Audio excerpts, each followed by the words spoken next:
Hello students, study medium channel में आपका स्वागत है। जो लोग BSc nursing and paramedical entrance exam का तैयारी कर रहे हैं उनके लिए वीडियो बहुत ही इंपॉर्टेंट है। इसमें पिछले 10 सालों के सारे क्वेश्चंस को कलेक्ट किया गया जो आपके एग्जाम में बहुत ही इंपॉर्टेंट है। तो इतना अगर कर ले तो इससे बाहर नहीं पूछेगा। तो वीडियो को शुरू से अंत तक देखिएगा बिना स्किप किए, और पसंद आए तो लाइक जरूर कीजिएगा। चलिए शुरू करते हैं आज का वीडियो। पहला क्वेश्चन है, एमनियोसैटिसिस जिसको भ्रूण परीक्षण बोला जाता है पर कानूनी प्रतिबंध क्यों लगाया गया है? क्योंकि इसका प्रयोग से भ्रूण के लिंग का चुनाव किया जा सकता है। ठीक है, और ये क्वेश्चंस डायरेक्टली ऐसे भी पूछा जा सकता है कि किस प्रोसेस से हम लोग भ्रूण के लिंग का परीक्षण कर सकते हैं। तो आंसर इज एमनियोसैटिसिस। ठीक है, इसको आप नोट डाउन कर लो, ये बहुत बार पूछा गया। ओके, चलिए इसको आप नोट डाउन कर लीजिएगा। नेक्स्ट क्वेश्चन है, मानव शरीर में सबसे लंबी कोशिका कौन सी है? तो मानव शरीर की सबसे लंबी कोशिका बोला जाए तो तंत्रिका कोशिका, न्यूरॉन्स सबसे लंबी कोशिका। और सबसे बड़ी कोशिका बोला जाए तो अंडाणु। बड़ी और लंबी में कंफ्यूज नहीं होना है। नेक्स्ट क्वेश्चन है, शरीर में श्वेत रुधिराणुओं का मुख्य काम क्या है? तो इसका मुख्य काम होती है शरीर की रोग प्रतिरोधक क्षमता को बढ़ाना। ये डब्ल्यूबीसी का काम होता है। नेक्स्ट है, आजकल दूध को संतुलित आहार क्यों नहीं माना जा रहा है? क्योंकि इनमें आयरन्स और विटामिन सी का अभाव होता है। ठीक है, दूध में आयरन्स और विटामिन सी का अभाव होता है, इसलिए इसको संतुलित आहार के कैटेगरी में नहीं रखा गया। नेक्स्ट क्वेश्चन से, दूध के साथ केला मिलाकर खाने से पूर्ण आहार प्राप्त होती है। क्यों? क्योंकि दूध में जो कमी है ना, जैसे आयरन और विटामिन सी, वो आपको केले से मिल जाएगी, तो ये आपका संपूर्ण आहार कहलाती है। चलिए नेक्स्ट क्वेश्चन से, हृदय की एक धड़कन में लगभग कितना समय लगता है? तो हृदय को एक बार धड़कने में 0.8 सेकेंड लगते हैं। ठीक है, मतलब हृदय जो है वो 4 कोष्ठक में होते हैं, आपको पता होगा 4 चैम्बर होते हैं।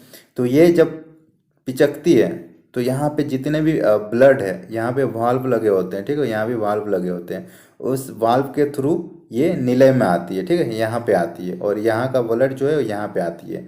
तो ऊपर के जितने भी ब्लड है उसको नीचे वाले चैम्बर में भेजने के लिए उसको एक बार पिचकना पड़ता है, और उसी को एक बार धड़कन बोला जाता है। ठीक है, उस टाइम एक बार धड़कती है, और इसको करने के लिए 0.8 सेकेंड लगते हैं। नेक्स्ट क्वेश्चन से, एपिस अपने चारों ओर की वस्तुओं को देख सकता है। क्यों? क्योंकि अपनी संयुक्त आंखों के द्वारा, मतलब उसकी जो आंखें होती है ना, हम लोग की जो आंखें होती है उससे जो उसका एंगल ज़्यादा होता है वो 360 देख सकता है। उसका एंगल ज़्यादा होता है, इस वजह से वो चारों ओर देख पाता है। चलिए नेक्स्ट क्वेश्चन से, टीनिया सोलियम परजीवी रहता है। टीनिया सोलियम परजीवी रहता है, तो ये आदमी और औरतों के आंत में रहती है। ठीक है, मतलब इंसानों के आंत में पाई जाती है टीनिया सोलियम।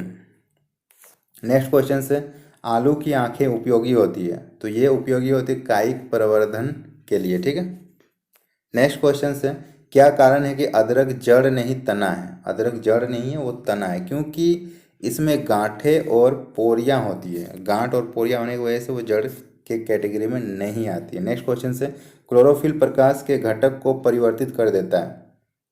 तो क्लोरोफिल प्रकाश के जो घटक होते हैं उसको परिवर्तित करता है हरा में। ठीक है, चलिए नेक्स्ट क्वेश्चन से, गर्भवती स्त्रियों में प्राय किस चीज़ की कमी हो जाती है? तो वो होती है कैल्शियम और आयरन की। ये वेरी इंपॉर्टेंट है, कैल्शियम और आयरन की कमी हो जाती है, इसलिए उनको कैल्शियम और आयरन की गोलियां दी जाती है। नेक्स्ट क्वेश्चन से, आयोडीन नमक मानव शरीर में क्यों उपयोगी होती है? क्योंकि यह अवटु ग्रंथि को जो काम करती है उसको नियंत्रित करती है, मतलब थायराइड ग्लैंड के जो वर्क या फंक्शन होती है उसको ये कंट्रोल करती है। ओके, चलिए नेक्स्ट क्वेश्चन से, प्रतिजैविक क्या होते हैं? प्रतिजैविक क्या होते हैं? तो किसी जीवित जीव तथा संश्लेषित कोई यौगिक जो रोगाणुओं के विकास को बाधित करता है उसे प्रतिजैविक कहते हैं। ठीक है, और इसका प्रयोग हम लोग कहाँ करते हैं? हम लोग वैक्सीन में करते हैं, और भी बहुत सारे बैक्टीरिया संक्रमण से बचने के लिए इनका इंजेक्शन लगाया जाता है। ठीक है, चलिए नेक्स्ट क्वेश्चन की ओर बढ़ते हैं। नेक्स्ट क्वेश्चन है, ग्रंथि जिसको मास्टर ग्रंथि कहा जाता है, पीयूष ग्रंथि। ठीक है, ये है तो सबसे छोटी, लेकिन ये सभी ग्लैंड को कंट्रोल करती है, इसलिए इसको मास्टर ग्लैंड बोला जाता है। नेक्स्ट क्वेश्चन है, जेरोप्थेल्मिया एक हीनताजन्य रोग है, यह किसकी कमी के कारण होती है? तो यह विटामिन ए की कमी से होती है। ठीक है, जीरोप्थेल्मिया वेरी इंपॉर्टेंट है। नेक्स्ट, मानव शरीर के सामान्य कोशिकाओं में गुणसूत्रों की संख्या कितनी होती है? तो सामान्य कोशिकाओं में 46 गुणसूत्र होते हैं, लेकिन डाउन सिंड्रोम में क्या होते हैं 47 हो जाते हैं, प्लस 1 बढ़ जाते हैं, ठीक है। चलिए नेक्स्ट क्वेश्चन से, जल, वसा और विभिन्न अपचयी अपशिष्टों का उत्सर्जन किसके द्वारा किया जाता है? तो ये हमारे स्किन के द्वारा होता है, ठीक है। मतलब स्किन जो होते हैं वो भी एक उत्सर्जन अंग होते हैं, उसमें से जल, वसा और बहुत सारे अपचयी अपशिष्ट वहाँ से निकाले जाते हैं। नेक्स्ट क्वेश्चन से, पाचन प्रक्रम में सहायक मिलती है तो एंजाइम से। हमारे भोजन को पचाने में बहुत सारे एंजाइम्स अपनी भूमिका निभाते हैं, तब जाके भोजन पच पाती है, ठीक है। और जब हम लोग भोजन करते हैं कोई भी तो उसमें क्या होते हैं, बहुत सारे इंग्रेडिएंट होते हैं, जैसे कि प्रोटीन होते हैं, फैट्स होते हैं, कार्बोहाइड्रेट्स होते हैं, वसा और भी बहुत कुछ होते हैं, विटामिन्स। और ये जब हमारे शरीर में फ्लो करते हैं, मतलब पूरा आहार नाल में एक जगह से दूसरे जगह तक लास्ट तक जब पहुँचते हैं पचने के लिए, तो उस हर एक कंडीशन में क्या होता है ना, 1 बाय 1 इसका पाचन होता है एंजाइम्स के थ्रू। मान लीजिए इस कंडीशन में आया तो सबसे पहले यहाँ पे एक एंजाइम्स वर्क किया, और जो उसके किसी खास एक पार्टिकल को पचाया, फिर जब ये आगे बढ़ा तो यहाँ पे एक और एंजाइम्स काज किया, और यहाँ पे एक और एंजाइम्स जब काम किया तो वो क्या किए ना, उसको फिर से एक इंग्रेडिएंट को पचाया, मतलब यहाँ पे आपका फैट पचा दिया, यहाँ पे आपका कार्बोहाइड्रेट्स पचा दिया, फिर आगे बढ़ा, यहाँ पे आपको एक और एंजाइम्स मिला, वो आपको प्रोटीन को पचा दिया, ठीक है।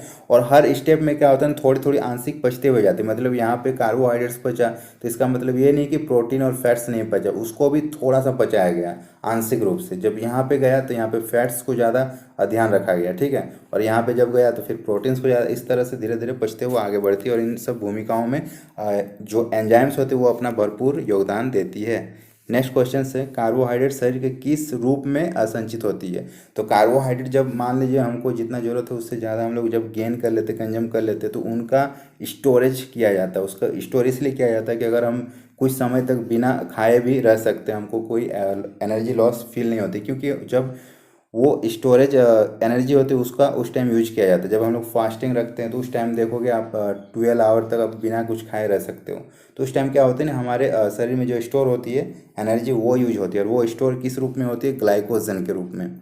ग्लाइकोजन के रूप में स्टोर होती है, और जब हम लोग खाना खा नहीं रहे हैं तो ये ग्लाइकोजन फिर से बाहर निकलती है और कार्बोहाइड्रेट्स बनती है, और वो अपना एनर्जी को रिलीज करती है। ओके, नेक्स्ट क्वेश्चन से, सेब में वो विटामिन जो प्रचुर मात्रा में पाया जाता है, तो सेब में क्या पाया जाता है, विटामिन B12,